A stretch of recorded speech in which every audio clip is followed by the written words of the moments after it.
Primero que nada quiero agradecerle a la gente de CISOR, que fue por muchísimos años para mí una escuela. De hecho, yo tal vez exagerando un poco pudiera decir que las pocas cosas que sé las aprendí en CISOR. Las cosas malas las aprendí por mi cuenta, por supuesto. También quiero agradecer a la gente de FACES, particularmente a la Escuela de Sociología de la Universidad Central de Venezuela, por la iniciativa de este espacio de encuentro que es necesario. Espacio de encuentro, además, que se hace mucho más significativo por la presencia de CESAP, que es la acción social basada en el conocimiento, basada en la acción consciente, basada en la ciencia. Entonces yo creo que hay tres pilares en este evento que le dan una potencia importante al evento. Yo voy a tratar en el poco tiempo que dispongo de presentar una imagen de la crisis venezolana y de cómo esa crisis ha terminado provocando ciertos cambios en las ideas, en los modelos y en los indicadores que tradicionalmente se utilizan, ¿no? Porque fíjense, a veces hablamos que la pobreza sube, la pobreza baja, y pareciera que es como una especie de magia, ¿no? Filipendo te subió la pobreza, Filipendo bajó la pobreza, y todo ese proceso ocurre en un contexto. Entonces, lo primero que yo creo que hay que referir es el contexto venezolano y apreciar la magnitud de la crisis. La lámina que tenemos a continuación pretende eso. La línea negra, por supuesto, es la producción petrolera, medida en miles de barriles de petróleo. La línea azul es el ingreso per cápita para cada uno de los habitantes, medido en dólares reales. Entonces, si nosotros comparamos la línea azul y la línea roja, terminamos en la conclusión que todos sabemos: Venezuela es un país que depende básicamente de su producción petrolera. Ahí está. La sombra amarilla que nosotros vemos es el porcentaje de inflación. Y ella se ve como reflejada en un espejo, en un lago, con la verde que va hacia abajo, que es la tasa de migración. En este caso negativa, porque sale para afuera. Fíjense que la inflación es tan alta que tuve que representarla en la lámina en dos dimensiones. En una primera dimensión, que se me sale del gráfico, pero de todas maneras es importante presentarla para que se aprecien los primeros años de la migración, cómo corresponden con el aumento de la inflación. Y lo otro que tenemos son diferentes acontecimientos, eventos y circunstancias que tuvieron en cabida en el país, ¿no? Ahí está desde la declaración de Venezuela como una amenaza inusual para los Estados Unidos, las primeras sanciones que se tomaron en contra de las cuentas del Banco Central de Venezuela en el Citibank en el 2016. Por supuesto, están los dos grandes periodos de inestabilidad política, 2017 y 2014 y 2017. Por supuesto, está el mega apagón que tuvimos en el año 2019, lo cual ocasionó que la administración pública jamás volviera a trabajar al ritmo que estaba acostumbrado a trabajar. Por supuesto, luego de eso entonces nos cayó la pandemia. Es decir, nosotros tenemos en Venezuela una serie de circunstancias, acontecimientos, eventos, todos de magnitudes semicatastróficas, que es imposible que no hubiesen afectado la forma de vida concreta de los venezolanos. Entonces, este es el marco en el que se desarrolla la dinámica venezolana. Por supuesto, nosotros podemos visualizarlo desde un punto de vista macroeconómico o macrosocial, como lo estamos viendo en esta lámina, pero también debemos preguntarnos cuál es la respuesta de la gente ante esa circunstancia, porque la gente también juega, la gente también se adapta. La gente también busca cómo seguir produciendo su vida. Y entonces a eso me voy a empezar a referir en las siguientes láminas. Por favor, una página. Bueno, la primera cosa que todos más o menos sabemos por nuestra experiencia vivencial es que lo primero que hace la crisis, es fomentar lo que se llama el cuentapropismo. Eso es el cuentapropismo. Eso es, ¿qué estás haciendo tú? No sabes, chico, yo estoy trabajando por mi cuenta. Es decir, aquí todos de una u otra forma, los que estamos en este auditorio y sobre todo los que somos profesores, hemos tenido que trabajar por su cuenta. Y básicamente eso lo refleja la estadística que estamos ahí. La primera consecuencia es esa. A partir del año 1917 comienza a dispararse el trabajo por cuenta propia. La ENCODI, que mencionaba Gaby, sitúa para el año 2021, que es el año más fuerte de la crisis, en que la mitad de la población se declaraba trabajadores por cuenta propia, es decir, el 51%. Puede ser un poco más, un poco menos, porque cito de memoria, ¿no? Vemos como el asalariamiento privado cae, y vemos cómo el asalariado público aumenta hasta el 2017, y ese es un hecho importante que yo me voy a referir en más detalle. Entonces, esto es una primera foto demasiado general para sacar muchas conclusiones. Entonces, yo a este hecho me permito combinarlo con los estratos que, siguiente lámina, con los estratos que nos definió el profesor Gruzón, que son estos, de estos ya les hablaba un poquito José Manuel y les hablaba un poquito Gaby. Ahí tenemos 9 posiciones geosociales, que serían una especie como de 9 clases sociales, presentes en el territorio nacional, que es la delimitación mínima, y yo me permito entonces rápidamente combinar estas 9 posiciones, o la lógica más bien que está detrás de estas 9 posiciones, la combino sobre la rama específica de actividad que está la gente. Siguiente lámina, por favor. Ok. Entonces ahí muestro la lógica de la combinación que estoy haciendo, es decir, una cosa son los empleadores, los patronos, pero una cosa es si el patrón es agrícola o no es agrícola, y otra cosa es si el patrón no es agrícola, si la empresa es grande o la empresa es pequeña, y una cosa en las empresas que son pequeñas es si el empleador es profesional o no profesional, y entonces ahí ya yo voy construyendo hasta 21 posiciones o 21 estratos sociales, ¿verdad? Que la lógica de construcción la tienen hacia su izquierda, y la lógica de jerarquización o de estratificación la tienen hacia su derecha. Ahí el ordenamiento lo hace en la remuneración al trabajo percibida por cada uno de esos sectores. No incluye en ese ordenamiento lo que ellos deciden por rentas, por regalías, por utilidades de acciones, sino lo que se percibe únicamente por remuneración al trabajo. Vemos que, por supuesto, la mayor remuneración son los patrones de empresas grandes de más de 15 trabajadores, y los peores, lo que hablaba un poquito José Manuel, son los jornaleros asalariados agrícolas. Y entonces aquí uno empieza a ver más detalle. Uno empieza a decir, mire, el trabajador agrícola por su cuenta percibía más remuneración que el trabajador agrícola jornalero. Entonces, ahí hay una lógica en lo rural de las personas buscar agenciarse su tierra. Es decir, yo en lugar de trabajar para otro, busco agenciarme mi pedacito de tierra, no importa si es pequeño, pero voy a ganar un poco más. Entonces, detrás de cada uno de esos estratos existe una lógica de cómo las personas se buscan encadenar para tratar de procurarse su bienestar. Entonces, ahí está el ordenamiento. Pasemos a la siguiente lámina, que es un poco complicada. Si la anterior les pareció complicada, esta le va a parecer casi demencial. Ahí tenemos básicamente 2 ejes. Un eje vertical, que indica un poco la estratificación que tenemos intuitivamente en la cabeza. Lo más alto son los patronos, lo más bajo los trabajadores por cuenta propia, en el medio están los asalariados, la gente por cuenta propia se asocia y genera cooperativas, ahí están las cooperativas. Entonces, eso es lo que significa el eje horizontal. Y el eje vertical y el eje horizontal es la rama en la que se ocupan. Si es verde, obviamente la agrícola; si es azul, los servicios y el comercio. Destaco comercio y servicios porque son ramas de actividad que están muy vinculadas o muy dependientes en Venezuela del volumen de la renta petrolera. Luego las moradas es del sector público, y las amarillas es lo que pudiéramos decir un sector más industrial, es decir, la industria, la construcción, el petróleo y conexos, ¿no? Tenemos en este lado lo que describe la lámina, es la cantidad de empleo que se generan en cada una de las posiciones.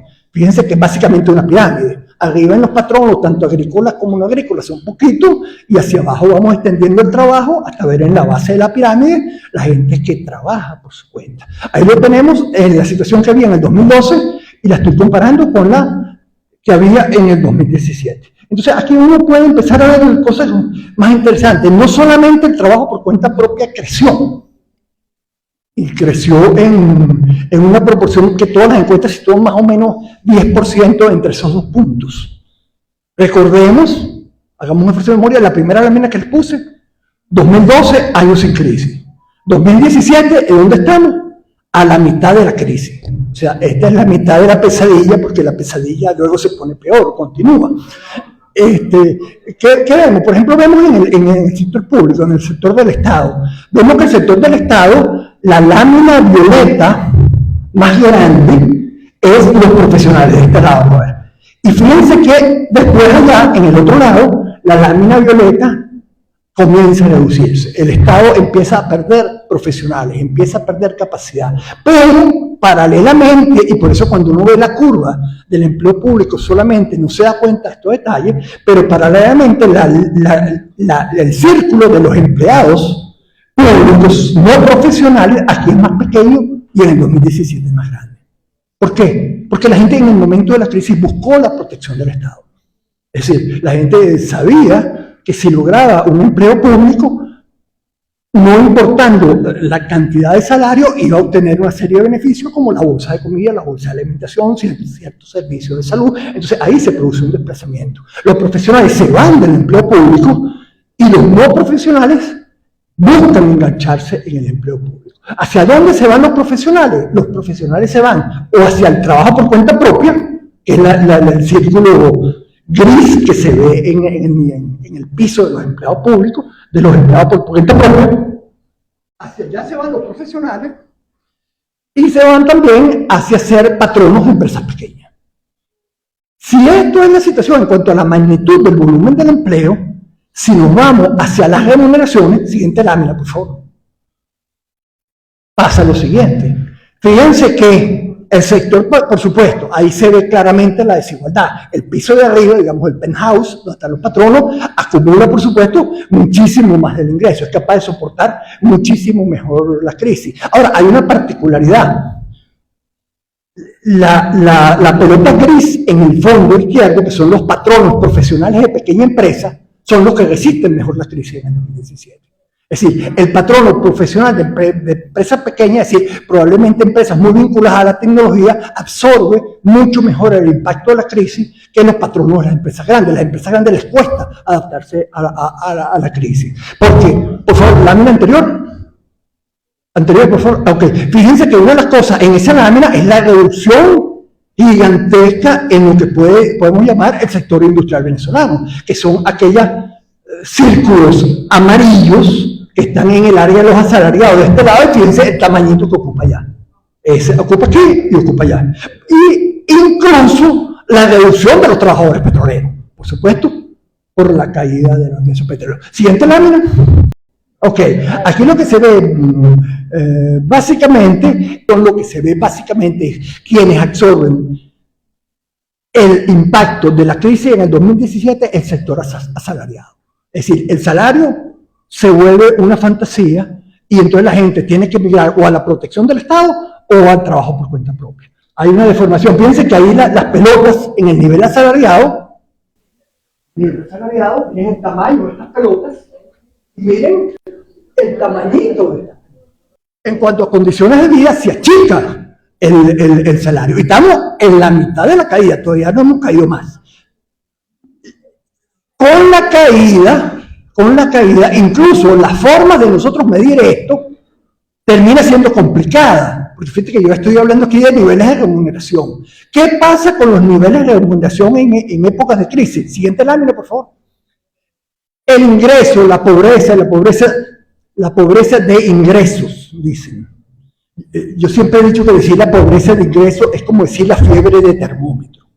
Es decir, con la pulverización del ingreso, tratar de seguir viviendo cosas con algo que sabemos que era inexistente. Yo les digo a ustedes, ¿cuánto valían 1.000 bolívares en el año 2019? Esa es una pregunta que no tiene ningún sentido. O sea, la respuesta más evidente es nada. Es decir, entonces vamos a seguir. Fíjense que eso ya lo sabíamos por experiencia previa. El gráfico de aquí muestra, la curva azul, muestra las estimaciones que hacían los economistas del Banco Central de Venezuela sobre la pobreza por línea del ingreso en la década de los 80. Y fíjense que en la década de los 80, año 89, cuando la inflación en Venezuela, cito de memoria, rondaba creo que el 80-90% de inflación, fíjense que la pobreza media por línea ya era 85% de pobreza. Y entonces si seguíamos midiendo así, terminaríamos como que la pobreza ahorita va a ser como 400% de pobreza. Es decir, ¿qué es lo que pasa? Pasa que estamos viendo la situación con un instrumento equivocado. Medir por ingreso es como sacar una brújula en el polo norte. Es decir, la brújula va a empezar a girar en todos los sentidos, porque el instrumento no me sirve. Es como medirle para volver al símil de la temperatura, es como medirle la fiebre a un muchacho poniéndole un termómetro y metiéndolo en el horno. ¿Qué es lo que estamos midiendo? La temperatura del horno, no la temperatura del muchacho. Eso que pasó en los años 80, que nos obligó a nosotros a reformular en el INE y en el Banco Central la forma como estábamos midiendo, por ejemplo, la canasta alimentaria, porque la gente adapta su consumo a otras cosas, está pasando ahorita. En COI lo que dice es lo que está en el lado derecho, que es un gráfico mucho más claro. Fíjense que pasa el mismo fenómeno. Con la inflación pierde absolutamente sentido la medición de ingresos. Aparte de otras críticas que se le pudiesen hacer a la medición de ingresos, como es la de invisibilizar toda la acción social que hacen las organizaciones de la sociedad. Es decir, nosotros tendríamos que decir que todas las organizaciones, si medimos solo por ingresos, tendríamos que decir que toda la acción social que hacen organizaciones como CESAP fracasan. ¿Por qué? Porque, bueno, la pobreza no se mueve por eso, por ingresos. Porque la lógica que está presente detrás de ese indicador es que lo único que importa es tener ingresos para que usted compre bienes y servicios en el mercado. Cualquier cosa que se salga de esa lógica no está recogida en la medición del ingreso. Bueno, esto es solo anecdótico. En esta universidad hay un trabajo muy bueno que hizo Edil y Hernán. Esto es una investigación en zonas populares en el momento de la crisis de cómo era que los habitantes de las zonas populares se agenciaban su bienestar.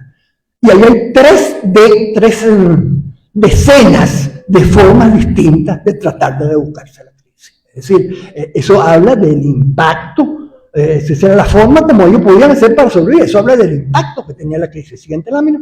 Entonces, ¿qué significa esto? Una cosa importantísima. Oye, si no podemos medir la pobreza por ingresos, en estas circunstancias, ¿cómo la medimos?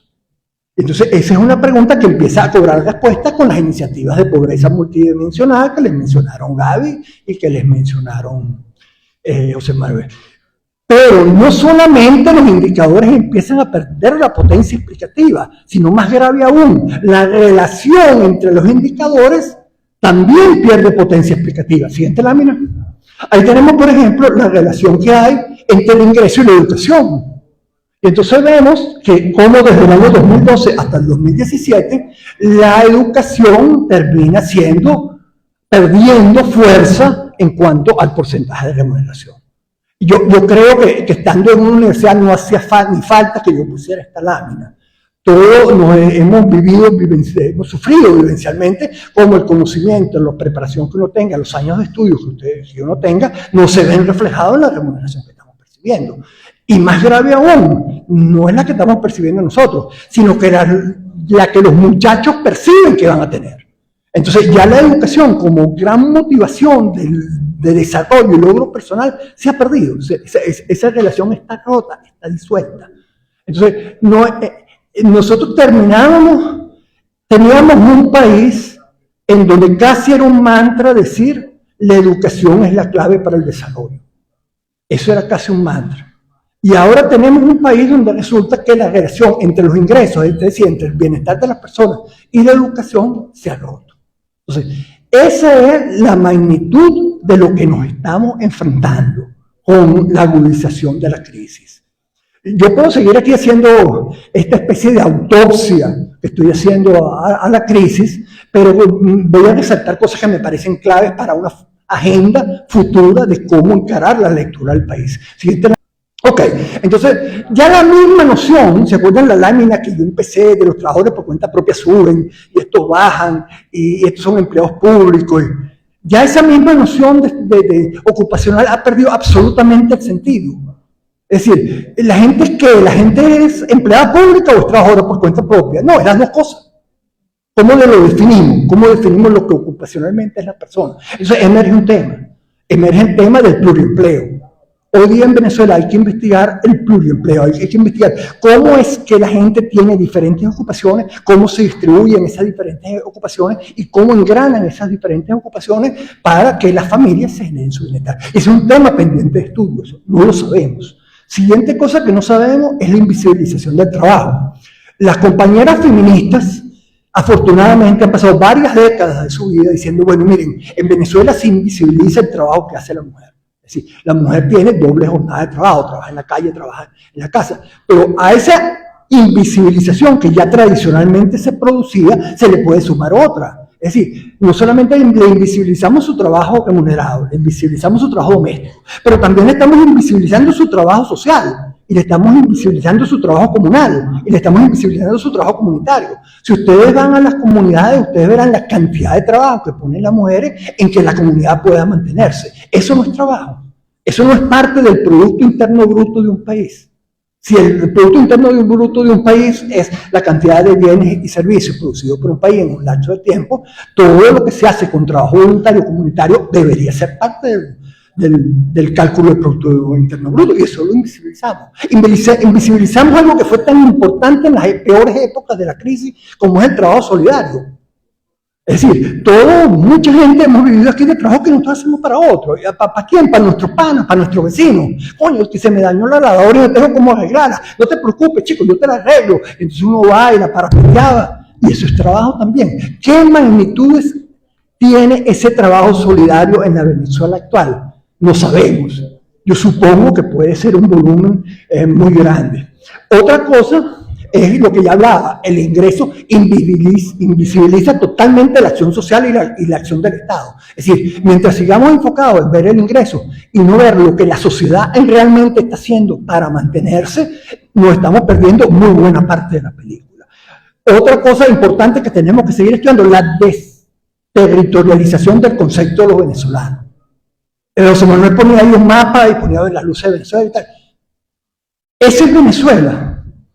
No lo sé, porque yo creo que hay una Venezuela en Perú, y creo que hay una Venezuela en Ecuador, y creo que hay una Venezuela tratando de cruzar la frontera, y hay una Venezuela en el Darién. Es decir, el concepto de lo venezolano se desterritorializa. Entonces tenemos que empezar, bueno, lo vimos en la primera lámina, vimos el iceberg que representa, la iba hacia abajo, que representa la migración. Entonces tenemos que empezar a pensar lo venezolano no solamente bajo los límites territoriales, sino bajo lógicas sectoriales, bajo lógicas sociales. Es decir, no podemos dejar que la visión económica del ingreso nos atrape, pero tampoco podemos dejar que la visión exclusivamente geográfica de lo venezolano nos atrape. Ese es otro tema a investigar. Por supuesto, la pérdida de capacidades del país, la migración, ya termino.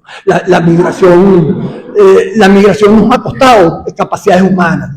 Es decir, los países son lo que la gente de los países hace con los países. Hemos reducido las capacidades. En la medida que la instrucción y la educación pierde fuerza, perdemos capacidades. Las perdemos a todo nivel. A nivel de la universidad, pero también a nivel del barrio. Es decir, como tenemos algún estudio serio que hable de la pérdida de esas capacidades productivas que tenemos como país. Bueno, eso es otra cosa que hay que encarar. Y por supuesto, una cosa en la que Gruzón siempre hacía énfasis es en la estrategia. Es decir, cuando terminamos viendo las cosas, el trabajo por cuenta propia, el empleado público, bueno, pero es que en realidad la gente genera una estrategia económica en función de su familia, del grupo familiar. Es el grupo familiar el que genera una estrategia. Entonces no podemos seguir midiendo las cosas solamente a nivel individual. Porque la estrategia familiar, ¿cuál es? Bueno, un hijo se va, entonces el hijo se va y manda remesa. Entonces, mientras tanto, la hija se encarga de los nietos. Entonces, ahí hay toda una estructura, hay toda una lógica de producción de la vida por parte de esos hogares. Y eso también tenemos que producirlo. Entonces, ahí hay toda una agenda de investigación necesaria. ¿Cómo encarar esa agenda de investigación necesaria? Eso es imposible que lo haga una institución por sí sola. Es decir, nosotros debemos empezar a coordinar temas, a concertar temas, a hacer alianzas. Y esas alianzas, yo haría, y con esto cierro, yo haría un llamado a que toda esta alianza investigativa no se vea como parcelas. Tendemos a ver las cosas como parcelas y a esconderle lo que hacemos porque creemos que es un provecho nuestro a los demás. Y esta lógica aplica tanto para el Estado como para el no Estado. O sea, tan secreto o tan restringido está el acceso a los datos oficiales como restringido está el acceso a los datos del COVID. Fíjense que yo trabajé los datos del COVID hasta el 2017. ¿Por qué no lo trabajé más adelante? Porque no lo tengo. Porque es una cuenta que se paga para conocer la situación del país, sin embargo no se distribuye. Es decir, nosotros tenemos que promover el diálogo entre los investigadores que pensamos distinto, entre la academia y el sector público, entre la academia y el sector comunal, el sector social, el sector de las comunidades. Es decir, esta nueva lectura del país debería ser una lectura que buscara puntos compartidos para todos. Y con esto termino. Muchas gracias.